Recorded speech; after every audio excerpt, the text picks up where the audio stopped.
It's like people were sitting on the sidelines, even sellers, right? Just innately Just knowing waiting. that the value wasn't there, and now the conversations are coming. And some of the ones we're having are actually pretty reasonable sale price, which is nice. And I think that's key. What I wanted to say to that, and not to cut you off, Dave, but it's super important right now to be bang on with your pricing, right, in the market. Like, you do see stuff sitting on the market. We were at an event last week or 2 weeks ago, and everybody that came by the booth went, "Oh, how? Like, there's no deals. There's no deals, right? No deals in Ontario. Newer investors, right? But they're all saying the same thing. They go, "Yeah, we're going to the States. There's no deals here." And it's like, well, actually, the whole thing about our booth is we had about 6-7 actual good deals. Yeah. Some of the stuff we do on the podcast on our table. Yeah. Welcome back to REI Hot Seat. Andrew Hines here with David Hulshof and Jacob Campagnaro, and we're going to talk market update. What's going on? It's Q4 now. Yeah, I thought it was overdue. Just to do a nice little quick episode where we can talk market and what's going on, because there's a lot going on. A buyer sentiment thing, seller sentiment. It's been a while since the three of us have been on, hasn't it? Yeah. The panel thing is new things organically come. So let's just see where this conversation goes. Yeah. So anyways, to start off, I guess we should just look at general sentiment from buyers and sellers, whichever one of you guys wants to take it. Jake, it was sort of your idea to jump into this topic. So I'm curious to see if our thoughts align. I'm sure they do. So we'll start with buyer sentiment in the market. I've personally seen a huge uptick multifamily's always been fairly hot, even through the high interest rates. It's just you had to find the right deal. People are becoming a little more bullish. I'm having conversations now where people are saying, hey, maybe we do go a little bit lower on the cap rate. Maybe we do be a bit more aggressive on the purchase. What I'm very happy about is development. So there's a lot of patient money and smart money that's been sitting on the sidelines. And in the last 30 days, I've had numerous calls with large development groups, the usual suspects, and they've all called saying very similar things, which is, we're here to buy. We're going to be aggressive. We want to buy. We want to get back into the market. They've been on the sidelines for 2 years. They're looking to buy land. They're wanting to buy land. For purpose-built, straight to MLI Select kind of stuff? No, it's like subdivisions. Subdivisions, okay. Thousands of units. But the interesting part is they're all saying very similar things, which is we want shovel-ready. The closer to shovel-ready it is, the better the happier. So we want 2 years to in the ground at the latest. Implying that they really do believe then that the interest rates are coming down and down and down, and affordability is there. I think the big money sees that the interest rates are coming down. I think they haven't done anything in a long time, and I do think they've put themselves in a spot now where they're going, oh, we actually need to buy. Right? Even if it's not going to be the most profitable project we've ever done, we need to start. Our pipeline is 2 years. That's essentially what they're saying. Yeah. And after 2 years, we're tapped. But when you have such a big machine, you got to keep people busy. Keep the people busy, keep the trades busy, keep the money going. You can't just stop. So I think that's part of it. And then also they're seeing the writing on the wall is, hey, coming in 2 years from now, 3 years from now, we're going to be back at that housing crisis point. And it's already it's here. We're here, right? But it's just going to be back in the forefront, and we need to have a solution for that. Yeah. So there's no end in sight for that housing crisis. Even the condo development discussion we had, right? Yeah, people are talking Highrise again, which is that was a dirty word for the past 2 years. They've been the most hurt value-wise, right? And even still, there's a massive oversupply on the market in Toronto for condos right now. Yeah. Well, we've got a couple groups with mandates to buy blocks of them off of already existing built. People are just out to get deals right now. Yeah. I mean, obviously with the rates coming down, new opportunities opened up. There was bound to be new activity. We've had 3 rate cuts. Bond rates came down and then they went back up a bit with the there was there's an attack in the Middle East and oil scare, and then that affected the bond rates, and then the jobs report in the US. Everybody is attributing the kind of lift in 5-year bond rate to that, although depends on which school you go with. But anyways, so bond rates are up a bit. And because they're up a bit, are you guys seeing an effect on that? I know it's pretty new. Well, it's funny. I had a client yesterday. We were literally talking about this. And it's like, if you're long term, right? How to describe it? It's like going up the stairs with a yo-yo. It's like, you're going to see these inflections of these ups and downs. But if you're zooming out in your long term, you're actually climbing the stairs, right? And it's like, some of this becomes like we're all just innately wanting to market time. It's like it's ingrained in so many people. right. But the real long-term players in anything, and Warren Buffett's a great example. Like these guys are not timing markets. They're looking at an individual stock. They're analyzing it for its future value, predictive cash flows, and then they're making transactions. Multifamily is no different. Same as with land. It's just like you have to believe in your thesis and you have to understand your time frame. And most of our clients, their time frame is 5, 10 plus years. To some of this, it's like these are blips on radars. I'm not diminishing what's happening, but when the money was sitting on the sidelines, the bigger guys were still buying. They were just buying incredibly disciplined. Yeah.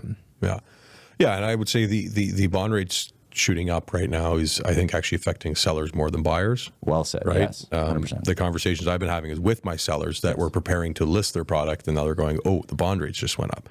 So, just another reason to be ultra focused on the financing aspect of the deal, right? Don't just put stuff out on the market because you think it's going to sell. Like structure the financing, and that's what know how Dave and I have done how very your well customer with. buys. Well, that's know it, what right? they need in order to buy. Have the end in mind, which obviously a lot don't do. You guys, that's your whole business is know the entire way the deal goes, start to finish, before you even start. Yeah, and many clients want to they source their deals by finding that spread on the cap, right, or cap to interest rate spread. Right, so I think we were talking with one of our clients. He was saying he needs a 25 bip spread or a 50 bip spread. That's not a very big spread. No, it's not. It's not. But when the interest rates are like this, he's like, when you're assuming that 2%. we're going, hey, we're going to buy this deal, and then tomorrow we're like, no, we're not buying this deal anymore. Well, he's also that group's also pretty staunchly believing that rates are going to continue to so their sort of spread that they need in today's market is predicting that in a year from now rates are going to be even lower. So that's their starting point in today's market, right? That wouldn't be their model if we were on the yeah. And I think there's a lot of good argument for why rates would be lower in the near in a year from now. But like activity's picking up, right? We're getting a lot of calls on listings. We're getting a lot of calls on the buy side. Like there's a lot happening. Yeah. A lot on the sell side too. Yeah. Yeah. We're on our way after this to go do another listing presentation. They're out there. It's like people were sitting on the sidelines, even sellers, right? Just innately just knowing waiting. that the value wasn't there, and now the conversations are coming. And some of the ones we're having are actually pretty reasonable sale price.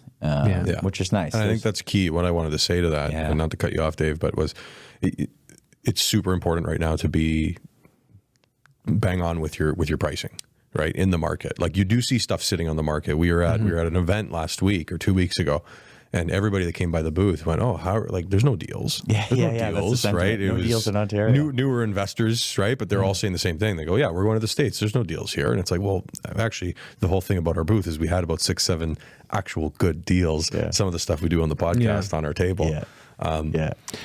You're. With you guys, it's like you live and breathe it every day, so when you found a deal. The average person, they don't have that discernment, so they kind of need you guys or the show to kind of like help them see it. Yeah, that's what gets me up in the morning. Is like when we come in and find a deal, and go, "Hey, I found one." Yeah. And a good deal when you see it. I mean, look, we looked at 1,500 deals last year. We analyzed over 1,500. Wow, slightly over. Do you know how many of those were good deals? Not a lot. Less than 10%. Right. So it's like, like if you aren't living it and going through it every day and you just pick a few that are on MLS and you run them, the likelihood that deal is not good is probably pretty high. Well, I think the challenge is most people don't ever look at enough properties. Like when they're hunting to buy, they don't ever look at enough to truly understand the market and how the nuances of your area might affect the value, or specifically with commercial, how the nuances of the financing program and all that affect your value. Yes. Whereas you guys have done that hard work, so it's easier for you to spot a deal and bring it to the table. You can look at it, like we can look at a deal and without, you can start picking apart like that number seems wrong. Right? Something's off here, and then you can figure out that the numbers are input incorrectly. Right? Like if you've done it enough times, it's like you can spot it. You just start to figure it out. Yeah, and we do like the same thing for our U.S. operations. Like I've got like spreadsheets on spreadsheets for our team to use. Like, hey, use this spreadsheet to make deals work, and they'll send them back to me. I'm like, oh well, you just got to do this, this, and this. But again, like it's because I've done it enough. You've done it's the reps, right? And they got to get the reps in. But we like even on the listing, Jake will look at the numbers. I'll look at the numbers. He'll do his own analysis. I'll do my own analysis, and we'll compare, right? And it's like, what did you think it was worth? Okay. And to your point, we're modeling on financing. Like you look through the lens of the buyer, you build out the deal, and then you go, okay, is that reasonable? And then you do the same thing for the sell side, and then Jake and I come together, and it's like, are we close? And we always are pretty darn close. Pretty darn close. Like we're pricing out a portfolio in Hamilton. Sneak peek, right? Maybe we'll do an episode. Yeah, that's soon, a good. right? Yeah, but that was good. And we both did our own analysis on it and came together. And I think we were what 150 apart on 35 units, right? And I was looking after the seller, and Dave was looking after the buyer, right? And I said, realistically, this is a good price for this portfolio. And Dave came back and said, this is where the portfolio makes sense, right? So I could always go and price it $500,000, $1 million more, but then it's like, what's the point? In this market too, you want to be like, are you a true seller, right? Like this isn't the old days of throwing on MLS and it sells. It's like, do you really want to sell? This particular group definitely wants to get a sale done. So it's like, we feel that you can get it done at this, and they will. They'll get it done. There was literally a FOMO value, is what I call it, is the fear of missing out value, right? Because there was so many investors out there previously that were going, oh man, everybody's buying, and they would just pay whatever the person wanted because they wanted to get into the market, right? And they're like, oh, I'll just buy it and we'll figure it out.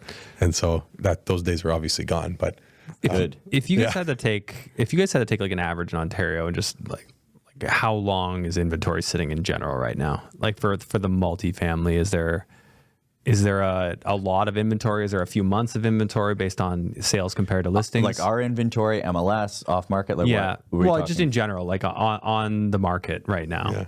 Are you guys paying attention to that?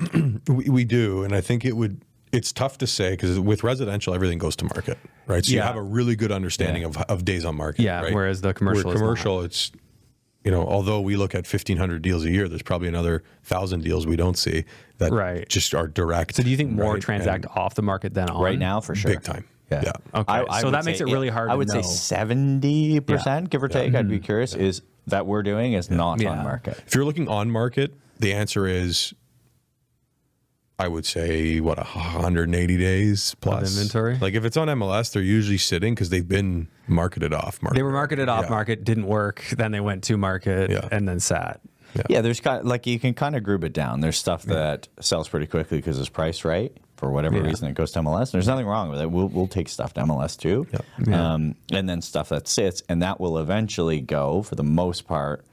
45 days, people start looking at it again because now the seller's going, oh my gosh, I got to do something. Yeah. So what do you think? Actually 30 to 45 is the cycle for commercial right now, multifam? To under contract? Yeah. Yeah. Like 30 to 45 days from listing to under contract? Yeah, I would say like 30 days from listing.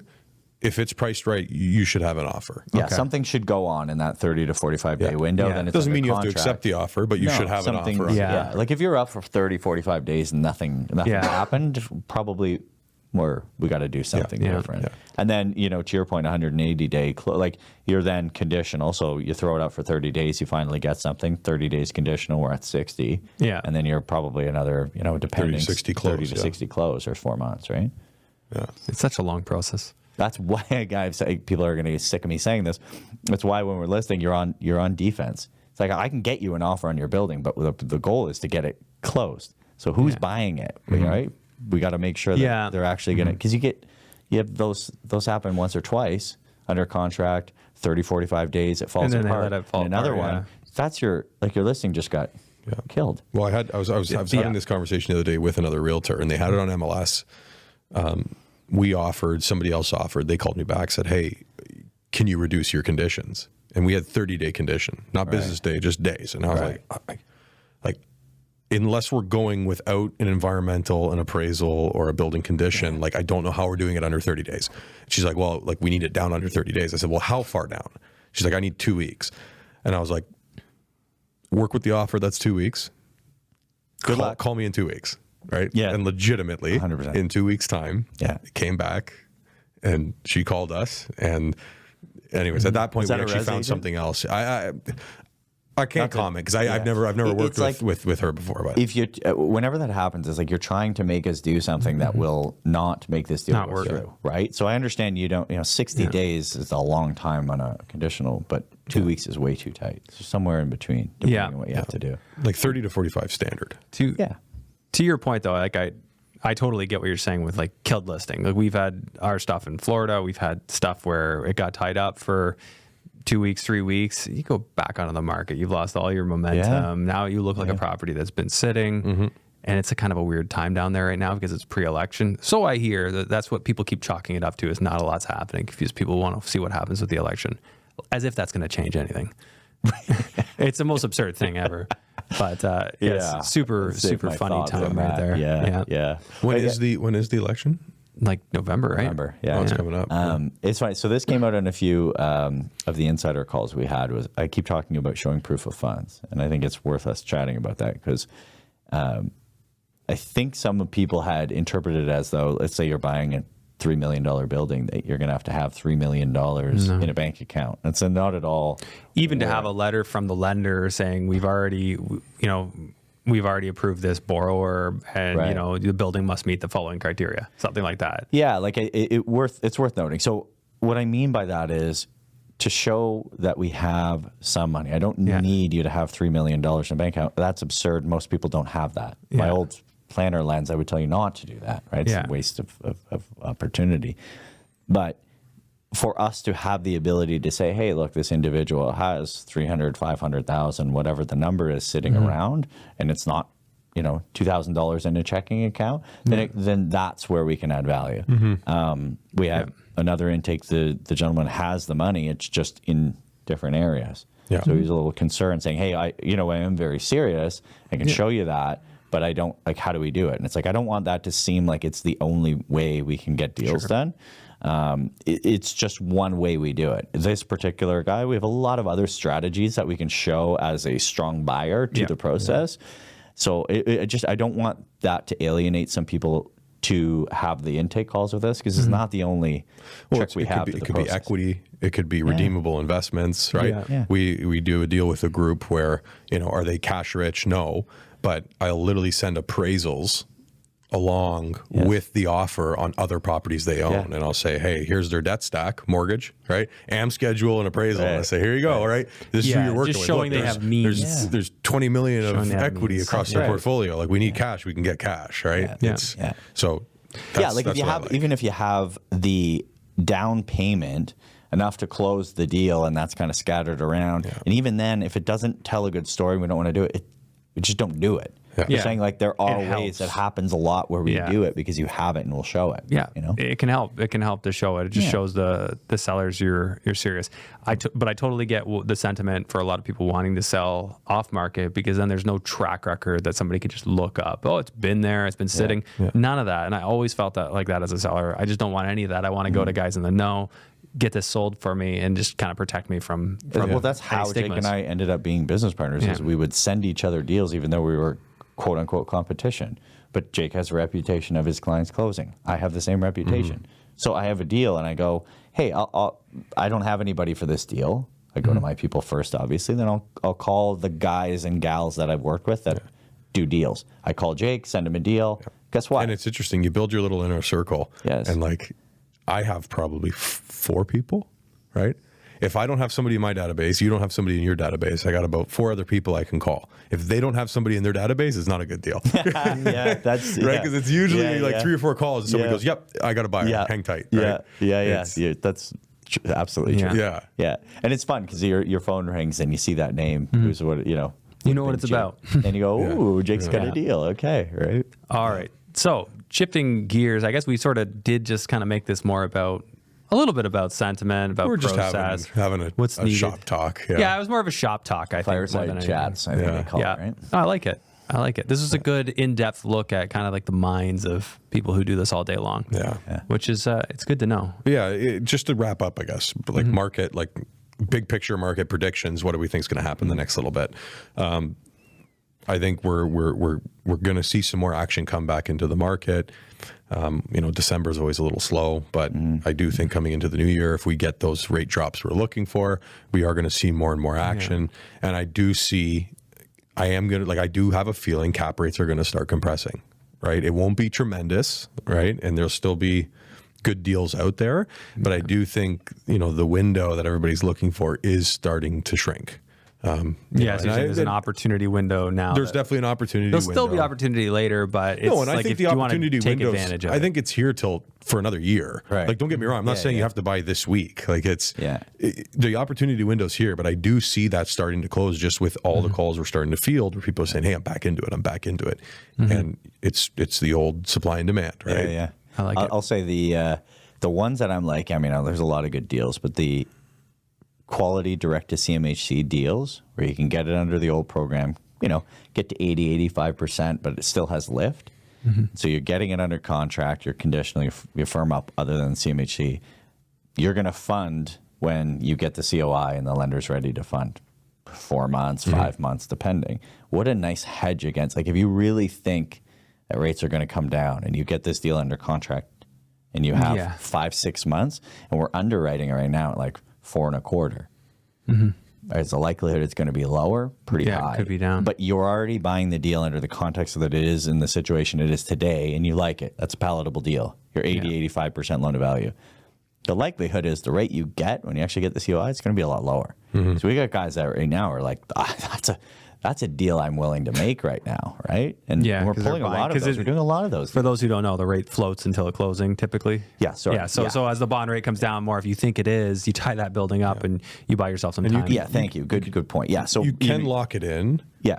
But then you're paying a premium. And like we've got another deal right now, and the COI is in hand, and then they have another 6 months to actually, hit go on that COI. Certificate of insurance. So CMHC says, here's your insurance certificate. Oh, okay. So, gotcha. To kind of back up, if you're conditional on this deal today, by the time you get the green light from CMHC, somewhere between 4 to 6 months from now, likelihood is rates are going to be lower, not higher. Yeah. Great. You fund it. Amazing. In this particular deal, they have another 6 months, which is obscene, to actually say, we'll fund that deal. Yeah. Which is crazy. But anyways, you have 4 to 6 months from today to assume that rates are going to be lower, and your hedges, they're not, and you like the deal as it is today. So you get what I'm saying? Like, it's a really good opportunity. Yeah, you're basically just betting that the market's going to come down. You got sort of a built-in lift before you close, if you believe that's true. And I mean, obviously, there's lots of reason to believe. We don't have a crystal ball, but and the hedges, if it doesn't, you're already under the old program. You're maxing out 80-85% loan to value on a deal that cash flows. And when you have it's a good deal. We're getting into the weeds, but I'm curious now. So when you have your ceiling rate, right, and you pass your ceiling rate, let's say you go above the ceiling rate. Is it mandatory that you have to buy down the mortgage? I think it's dependent on the structure. Well, you still have to hit your debt service, right? So if you go past your ceiling, your debt service doesn't match. Right. Yeah. So the ceiling rate's tied to the debt service is what they're doing. So you either take less of a loan or... Got it. Yep. All right. Okay, so that was a good chat. Nuts and bolts chat today, guys. Hope you liked that one. If you made it this far, you must be a geek and we love you. You're our anyways, so you can join our insiders list, and that basically gets you on the list to see the off-market deals that come through the office of Jake and David and their team. Yep. So definitely make sure you do that. Make sure you're on that list. And of course, show the channel some love. We love having these chats and we love interacting. So if you have comments, things you want us to talk about when we do these sort of open chats, let us know, because I know you guys are having a lot of conversations with the audience. That when having tons are going great, and just on that note, it's not just about the opportunity to buy. We're doing a lot of opinions of value on the sales side. We're doing a lot of those lately. So so if you got stuff you want to sell, these guys can help you out with that, give you that valuation, right? That's right. You got it. Cool. All right, guys, show the channel some love. We'll see you again next week.